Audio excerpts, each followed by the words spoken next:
ఈరోజు యూరియా ఎలా బుక్ చేసుకోవాలో చూద్దాం. ముందు ప్లే స్టోర్ నుంచి ఫర్టిలైజర్ యాప్ డౌన్లోడ్ చేసుకొని దాన్ని ఓపెన్ చేసుకోవాలి.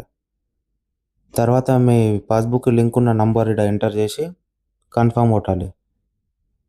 కన్ఫర్మ్ కొట్టిన తర్వాత మళ్ళీ ఫార్మర్ సెలెక్ట్ చేసుకొని మళ్ళీ అదే నంబర్ కొట్టి కింద డిస్ట్రిక్ట్ సెలెక్ట్ చేసుకొని సెండ్ ఓటీపీ కొట్టాలి. తర్వాత ఓటీపీ ఆడ ఎంటర్ చేసి మళ్ళీ వాలిడేట్ ఓటీపీ కొట్టాలి. తర్వాత బుక్ యూరియా బ్యాగ్ స్టెప్ 2 పైన ఒత్తాలి. తర్వాత బుక్ ఫేజ్ 1 ఒత్తి మండల్ సెలెక్ట్ చేసుకోవాలి. దీంట్లో మీ మండల్లో ఉన్న ఫర్టిలైజర్ షాప్స్ అన్నీ చూపిస్తాయి. దేంట్లో అయితే యూరియా అవైలబుల్ ఉందో దానిపైన ట్యాప్ చేసి మీకు ఎన్ని కావాలనో అన్ని టైప్ చేసి బుక్ నౌ కొట్టి కన్ఫర్మ్ కొట్టేస్తే యూరియా బుక్ అయిపోతుంది. బుకింగ్ ఐడి మీకు స్క్రీన్ పైన కనిపిస్తుంది. ఆ బుకింగ్ ఐడి తీసుకొని మీరు 2 డేస్ లోపల ఫర్టిలైజర్ దగ్గర పోయి పైసలు కట్టి యూరియా తెచ్చుకోవచ్చు. ఓకే కొట్టిన తర్వాత బుకింగ్ ఐడి పోతుంది. బ్యాక్ వచ్చి బుకింగ్ హిస్టరీలో చూస్తే మీకు బుకింగ్ ఐడి ఏ ఫర్టిలైజర్లో బుక్ చేసినాం అనేది డీటెయిల్స్ కనిపిస్తాయి.